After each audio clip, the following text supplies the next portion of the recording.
안녕하세요. 역사의 탄식, 봐도 모르고의 김영훈입니다. 오늘은 조선 말기 전라도에 사랑을 베푼 선교사들 중 호남 선교의 아버지로 불리는 유진벨 의사와 목사로 사역했던 오웬, 자신을 죽이려던 강도를 용서한 의사 포사이드, 그리고 광주 제중원을 설립했던 의사 논란을 살핍니다.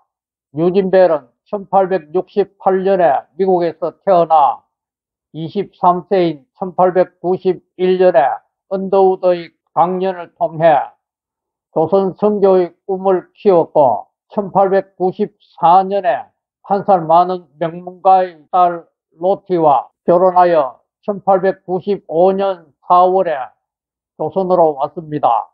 서울에서 언어 연수를 받고는 전라도에 대한 마음을 품고 1896년에 전라도 나주에 가서 사역을 하였는데, 나주 사람들의 완강한 저항에 부딪혀 교회 설립을 못하였습니다. 그러다가 1897년 10월에 목포가 개항되자 사역지를 목포로 옮겼습니다. 그리고 유진벨은 1898년에 목포에서 목포 양동교회를 설립하였는데 1898년 11월에는 오웬이 목포 지부에 합류하였습니다. 오웬은 유진벨보다 한 해 일찍 1867년에 미국에서 태어나 의학교와 신학교를 다 졸업하여 의사와 목사가 되었습니다. 그리고 미국 남장로교의 파송을 받아 조선에 왔는데 이 목포에 오게 된 것입니다. 오웬은 의사이기도 했기에 목포에서 진료소를 개설하여 진료 행위를 하였습니다. 그러다가 오웬은 1900년에 북장로교의 파송을 받은 여의사 조지아나 휘팅과 언더우드의 집에서 결혼을 하여 이후 함께 사역을 하게 되었습니다. 그런데 1901년에 유진벨에게는 너무도 뼈아픈 사건들이 연이어 발생하였습니다. 5살짜리 아들과 2살짜리 딸을 남겨놓은 채 로티가 천국으로 먼저 갔고, 이 즈음에 미국에 있던 유진벨의 부모님들도 모두 소천하였다는 소식을 들었고, 또 조선에서 유진벨을 도와주던 동력자도 사망하여 유진벨의 마음은 너무도 아팠습니다. 이런 가운데에서도 유진벨은 조선, 특히 전라도 선교 사역을 포기하지 않고 아들과 딸을 미국에 있는 누이 동생에게 맡기며 양육을 부탁하고 계속 사역을 하였습니다. 그래서 1903년에는 목포에 영흥학교와 정명여학교를 설립하였는데 이 두 학교는 지금까지 존속하고 있습니다. 그리고 1904년에 유진벨은 마가렛과 재혼하였습니다. 그런데 오웬은 의사와 목사로서 두 가지 사역을 다 하였기에 너무 과로한 나머지 몸이 안 좋아 미국으로 되돌아가 치료를 받게 되었습니다. 몸이 회복되자마자 오웬은 다시 조선의 목포로 되돌아와 사역을 계속하였습니다. 그러다가 1896년의 행정구역 개편으로 인하여 전라남도의 도청 소재지가 된 광주로 이사하기로 유진벨과 오웬은 뜻을 같이 하였고, 이들은 모두 광주 양림동으로 왔습니다. 이들은 1904년 12월에 양림교회 설립 예배를 하였는데, 이 자리에는 채망치라고 불리는 깡패도 주변의 권유에 따라 억지로 참석하기도 했습니다. 유진벨은 이 광주천변의 양림동에 약 5만 6천 평의 넓은 땅을 매입하여 이곳에 선교사들의 보금자리를 꾸미기 시작했습니다. 그래서 광주 사람들은 이 양림동 동산을 서양촌으로 부르기 시작했습니다. 한편 1904년에는 전라도 전주에 남장로교회 파송을 받은 의료 선교사 포사이드와 논란이 왔습니다. 포사이드는 1873년에 태어나 의사가 된 후 미국과 스페인이 전쟁을 벌인 쿠바에서 군의관으로 활동하다가 의료 선교의 꿈을 키워 이때 온 것이었습니다. 그리고 논란은 1880년에 미국에서 태어나 의사가 된 후 이때 1904년 8월 15일에 포사이드와 함께 조선으로 왔습니다. 논란은 전주에서 약 2달간 있은 후 1904년 10월에 목포로 옮겨 목포에서 약 1년 넘게 사역을 하였습니다. 그러다가 목포 지부를 광주 지부와 잠정적으로 통합하라는 미국 선교본부의 지시에 따라 논란은 1905년 11월에 광주로 와서 유진배의 집에서 환자 9명을 치료하므로 11월 20일에 광주 제중원을 설립하였습니다. 그런데 양림교회는 1906년에 양림동을 떠나 북문 안으로 이전하였고 논란은 광주 제중원 건물 건립 토대를 마련하면서 1년 이상 진료 행위를 하다가 1907년 4월에 선교사직을 사임하면서 친구가 경영하는 함경도의 광산으로 떠났습니다.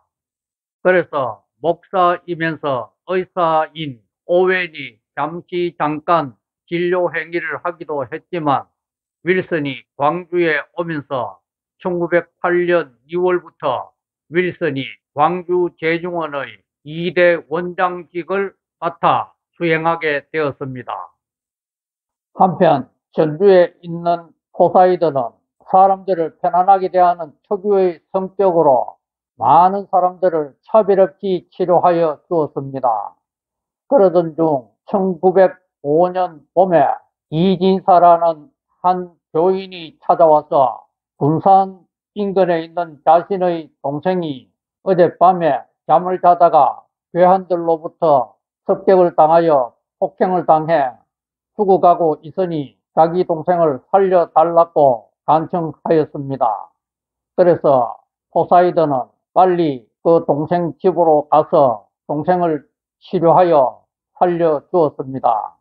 그날 밤 포사이드는 동생을 계속 치료하며 그 집에서 자게 되었는데 그날 밤에 괴한들이 또 술에 취한 채 나타나서 이번에는 포사이드를 마당으로 끌어내며 마구 폭행을 하고 포사이드의 머리와 귀에 큰 상처를 내었습니다. 그리고 이들은 사라졌습니다.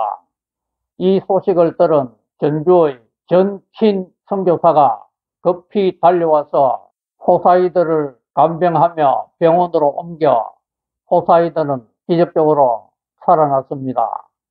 후에 포사이드를 폭행한 범인들이 잡혀 조사를 받게 되었는데 포사이드는 내가 죽지 않고 살았으니 이들을 용서해 달라고 선처를 부탁하여 전주의 관찰사와 관리들은 깜짝 놀랐습니다.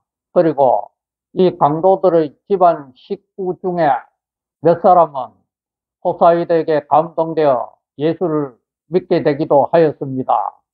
이런 포사이드에게는 많은 일화가 있었는데 하루는 예수를 믿지 않는 부자가 엄청나게 많은 돈을 헌금하여 교회에서 그 사연을 알아보니 그 부자의 가난한 동생이 남루한 옷을 입고 포사이드에게 찾아갔는데 포사이드가 너무 친절하게 잘 치료하여 회복시켜 주어서 형인 부자가 감사하는 뜻으로 약 200파운드에 해당되는 엄청난 동전을 헌금한 것이었습니다.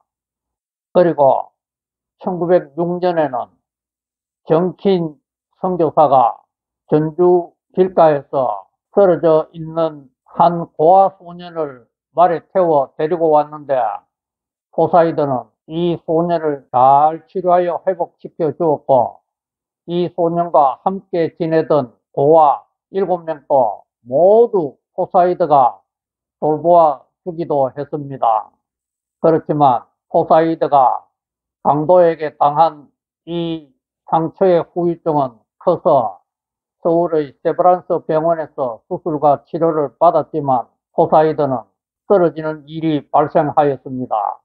그래서 미국의 선교 본부는 포사이드를 미국으로 불러들여 치료에 전념하라고 하였는데, 1906년 5월에 미국으로 되돌아가는 배를 타고 포사이드는 미국으로 갔습니다. 미국에서 2년 이상 거주하면서 포사이드는 전주의 학교 설립을 위한 기금 마련 모금 운동을 하였고, 또 많은 강연을 통해서 광주 지역에 의료 선교를 가야 한다고 역설하여 많은 사람들로부터 의료 선교 지원서를 받기도 했는데, 그 중에는 후에 광주 재중원의 2대 원장이 된 윌슨과 또 광주 재중원의 간호사로서 큰 역할을 했던 셰핑이 있었습니다.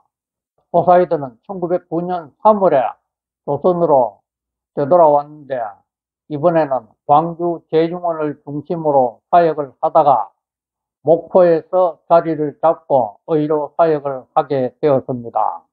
한편 광주의 유진벨은 1908년에 숭일학교와 수피아 여학교를 설립하였는데, 숭일은 하나님 한 분만 섬긴다는 뜻으로 고종이 직접 이름 지어준 것이었습니다. 그리고 수피아의 언니가 동생 수피아를 기념하여 학교를 건립했으면 좋겠다고 헌금한 돈으로 수피아 여학교를 만든 것이었습니다. 그리고 오웬도 의사로서 또 목사로서 사역에 열심히 하였는데, 오웬은 지방 광주 인근의 지역을 순회하며 성경 공부를 이끌었습니다.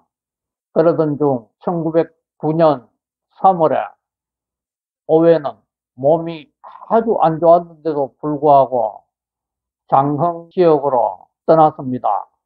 그때 오웬의 부인 휘팅은 임신하여 만삭이 된 상태였기 때문에 따라가지를 못했고, 오웬 혼자 장흥으로 갔습니다.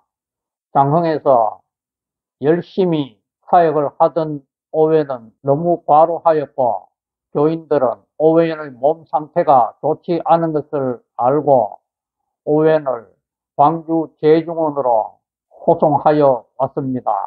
윌슨은 오웬을 치료하였는데 좀 호전되는가 싶더니 다음 날에는 오히려 상태가 더 악화되어 윌슨은 목포에 있는 포사이드에게 오웬을 치료하여 살리는데 함께 협진하자고 도움을 요청하였습니다.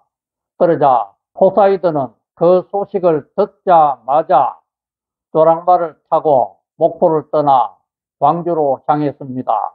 광주 인근에서 마중 나온 두 사람을 만나 세 사람이 광주로 진입하려고 하는데, 살려달라고 애원하는 여인의 소리를 들었습니다. 갈 길이 너무도 바쁜데 포사이드는 말에서 내려 그렇게 부르짖는 여인에게 가까이 갔습니다. 그 여인은 피고름으로 온몸이 기범벅이 된 나환자였습니다. 25세의 이 나환자 여인에게 포사이드는 자신의 겉옷을 벗어 여인에게 덮어 주었고, 또 여인을 번쩍 들어 올려 말 위에 태웠습니다. 그리고 자신은 말 고삐를 잡고 걸어가기 시작했습니다. 이 모습을 본 마중 나온 사람들은 너무 놀랐는데 그 중에 한 사람은 과거에 광주에서 최망치로 유명했던 깡패 출신이었습니다. 이 최망치는 예수 믿은 지 얼마 되지 않았지만 포사이드의 이런 행동을 보면서 너무너무 충격을 받았고 포사이드의 행동에 찍소리도 못하고 그냥 계속 지켜보고만 있었습니다. 당시 나환자가 나타나면 나환자에게 돌을 던지거나 흙이나 모래를 뿌리면서 나환자를 쫓아내는 것이 일반적인 풍토였기 때문에 포사이드의 이런 행동을 도저히 이해할 수가 없었지만 그렇다고 포사이드를 말릴 수도 없었기 때문이었습니다. 이들이 모두 영림동 대중원에 도착했을 때에는 벌써 오웨는 사망하여 영림동은 초상집으로 변해 있었습니다. 포사이드는 이 여인을 대중원에 입원시키려고 했지만 환자들이 나환자와 함께 있기를 꺼려했을 뿐만 아니라 또 이 여인이 묵을 수 있는 공간도 없어서 할 수 없이 선교사를 위해 숙소를 지으려고 마련했던 벽돌 굽는 공간에 오웬이 누워있던 침상을 옮겨 여인을 여기에 눕혔습니다. 그리고 포사이드는 이 여인을 극진히 치료하였습니다. 최망치는 어쩔 수 없이 포사이드를 따라 여인을 조금씩 도와주어야만 했습니다. 오웬의 장례식은 5일장으로 치러졌는데 오웬을 추모하는 열기가 워낙 뜨거워서 광주 지역뿐 아니라 전라도 각지에서 많은 사람들이 찾아왔습니다. 심지어는 200리나 되는 먼 길을 걸어서 온 사람도 있었습니다. 이렇게 오웬 장례식에 찾아온 사람들은 포사이드가 나환자에게 베푼 사랑을 다 알게 되었고 이 문상객들로 인하여 포사이드와 나환자의 이야기가 광주뿐 아니라 전라도 전 지역에 퍼졌으며 특히 나환자들에게는 깊은 감동으로 자리 잡았습니다. 이런 가운데 결국 장례식이 끝나고 얼마 안 가서 나환자 여성도 죽었습니다.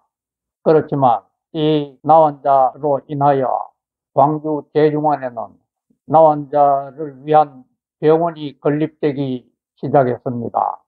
그리고 과거 최망치였던 이 초신자는 너무도 큰 충격을 받아서 자신이 유산으로 물려받은 땅을 나환자를 위하여 기꺼이 내놓게 되었고 이 사람은 후에 전라도에서 너무도 유명한 최흥종 목사님이 되었습니다. 포사이드가 이렇게 사랑을 베푼 후에 1910년에 포사이드는 크레스톤과 함께 제주도까지 전도 여행을 다녀왔습니다.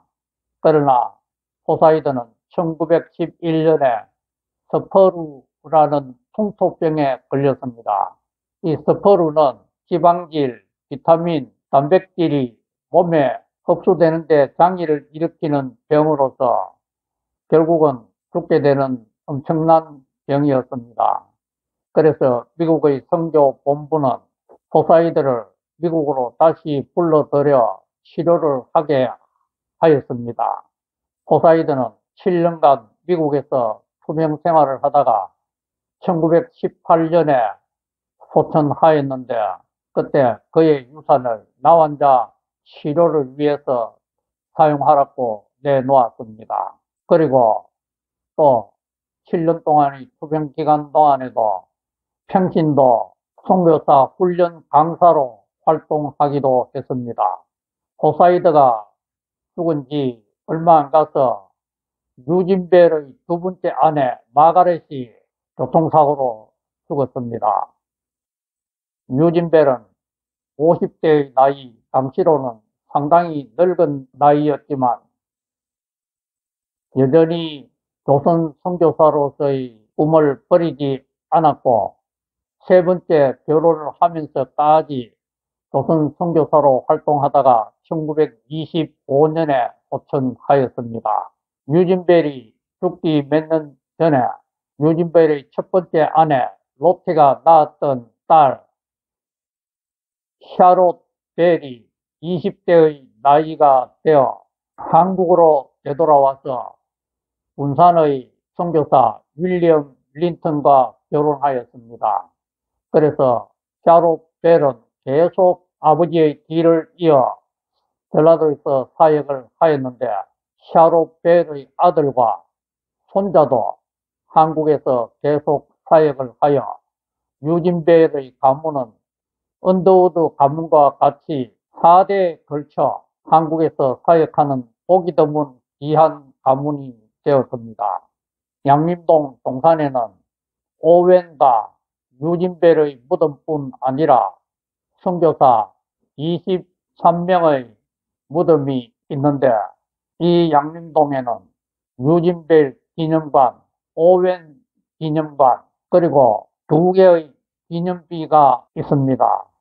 오웬 기념관은 오웬이 평소에 자기 할아버지를 기념하는 병원을 건립하고 싶어 했는데 전라도에서 사역하면서 병원보다도 성경 공부를 할 수 있는 공간이 더 시급하다는 결론을 내렸고 그 뜻을 친지들에게 알리는 편지를 적은 것이 발단이 되어 오웬의 사망 후에 오웬의 친지들이 모금을 하여 보낸 돈으로 1911년경에 이 양림동 동산에 약 110평 규모의 기념관을 짓게 되었습니다. 이 기념관에서는 성경 공부와 예배뿐 아니라 음악회 등 광주 시민을 위한 문화 공연도 많이 이루어졌다고 합니다.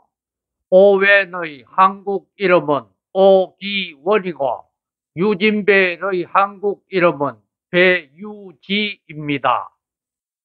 그리고 이 오웬 기념관 바로 앞에는 포사이드와 윌슨을 기념하는 두 개의 기념비가 세워졌는데 이 기념비는 나환자들이 모금을 하여 세운 것으로 1926년에 세워졌습니다.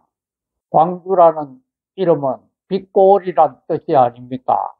이 빛골이라는 이름에 걸맞게 많은 기념물들과 광주 제중원으로 출발한 광주 기독병원과 그리고 호남 신학교까지 이 양림동 동산에 있으니 너무 감사하지 않습니까? 다음 주 이 시간에는 광주 제중원의 2대 원장으로서 여수의 애양원까지 설립했던 윌슨의 나환자 사랑에 대하여 살피도록 하겠습니다. 감사합니다. 하나님 복 많이 누리세요.